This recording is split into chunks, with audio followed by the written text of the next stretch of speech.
Olá, aqui é o Ricardo Cusiol, trazendo mais um conteúdo que vai te ajudar a ter sucesso nos seus projetos com polímeros de engenharia. Pergunta: você tem hoje no seu portfólio peças com espessura demasiadamente grandes? Que por esse motivo exigem tempos de ciclo maiores do que o que você gostaria?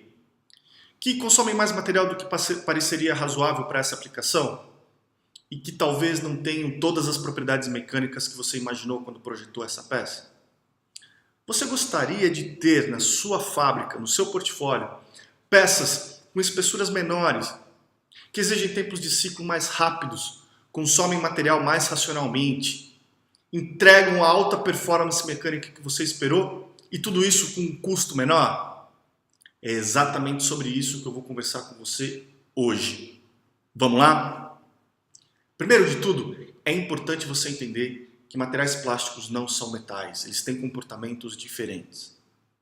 Eu coloco aqui na tela agora uma imagem de uma peça plástica cortada no sentido transversal. Você enxerga aí a espessura dessa peça. E você nota que nas camadas mais externas dessa espessura, você tem material que é extremamente orientado. Especialmente quando você usa materiais com fibras de vidro, isso é verdade. Todo material plástico, nas camadas mais externas da sua espessura, tem uma orientação molecular e uma orientação de fibras maior do que nas camadas internas.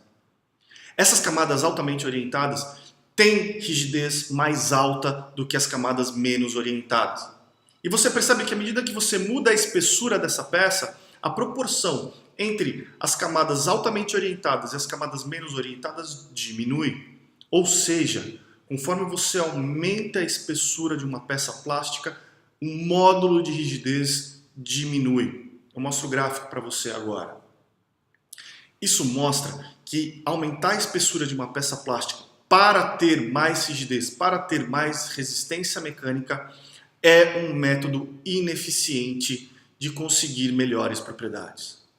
O melhor método para se conseguir melhores propriedades mecânicas, particularmente resistência mecânica estrutural em peças plásticas, é o nervuramento. Olha só, vamos pegar um exemplo de uma peça como essa que você está vendo aí.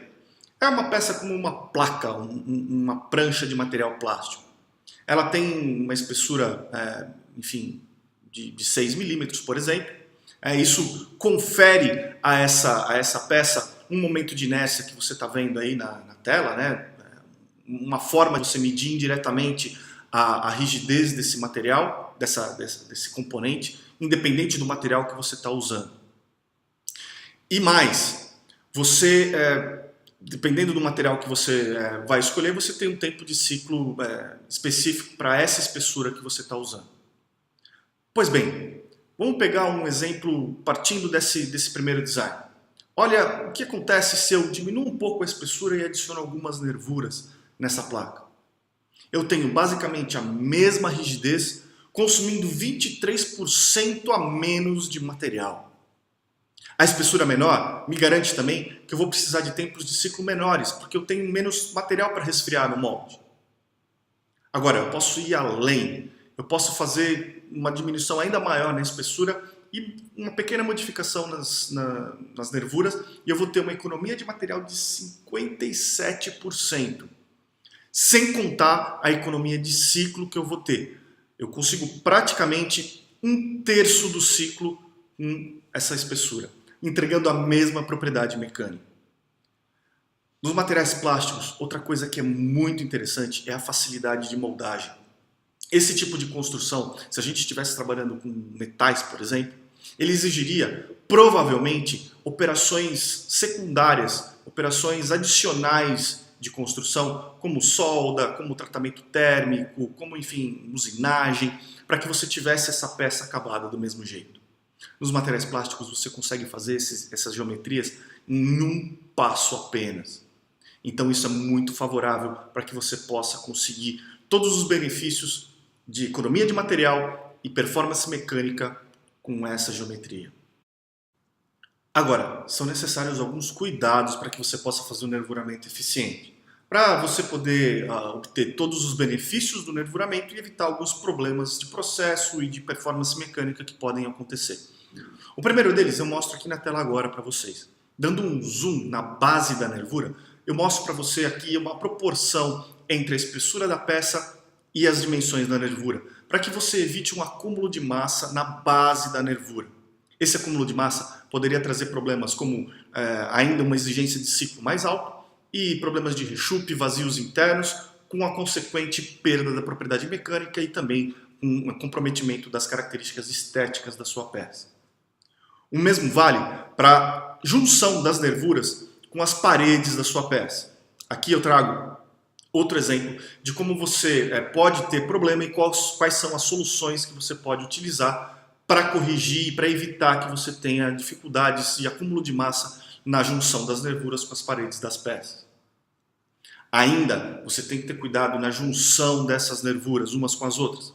Eu mostro mais uma imagem para você de como você pode fazer isso de uma forma bastante eficiente, com bastante cuidado.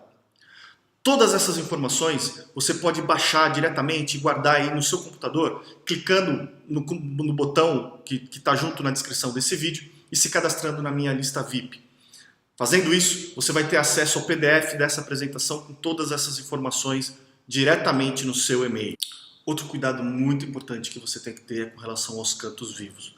Na base das nervuras ou na junção de nervuras com outras nervuras e com as paredes das peças, é importante que você tenha raios de curvatura no lugar de cantos vivos. Cantos vivos acumulam tensões e reduzem muito a resistência mecânica das peças, principalmente com relação ao impacto. Eu mostro para você um gráfico de como a resistência ao impacto aumenta conforme o raio aumenta.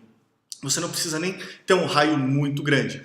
Alguns décimos de milímetro já são suficientes para você aumentar em muito a resistência mecânica das peças. Então, se lembre de colocar raios de curvatura na junção das nervuras com outras nervuras, com a base da peça e com as paredes da sua peça. Finalmente, lembra que eu falei para você que os materiais plásticos são materiais que permitem uma facilidade de moldagem muito grande e você consegue fazer geometrias extremamente complexas com esses materiais? Pois bem, você pode partir de nervuras extremamente simples, como as que eu mostrei até agora, até padrões de nervuramento bastante complexos e que vão te dar performance mecânica ainda maior. Eu mostro agora para você um comparativo de diferentes padrões de nervuramento com a sua consequente performance relativa, um em relação aos outros. Primeiro, com relação à torção e segundo, com relação à flexão. Com esses padrões, você pode obter um máximo de performance mecânica e trabalhar com o uso de material conforme as suas necessidades e a sua disponibilidade de custo. É isso aí, espero que você tenha gostado do conteúdo sobre nervuramento. Agora vai lá e aplica todo esse conhecimento nos seus projetos que você está tocando agora ou naqueles que já estão em produção e que você pode otimizar de alguma forma, seja com relação aos tempos de ciclo, ao uso do material, à performance mecânica e ao custo geral da peça. Me manda suas mensagens, eu estou muito curioso para saber como esse conteúdo está ajudando no seu dia a dia. Me fala também quais são outros conteúdos que você quer que eu comente para que eu possa te ajudar ainda mais a ter sucesso nos seus projetos com polímeros de engenharia. Curte a minha página no Facebook, curte o meu canal no YouTube, a gente vai se falando por esses canais e até o próximo vídeo. Um abraço!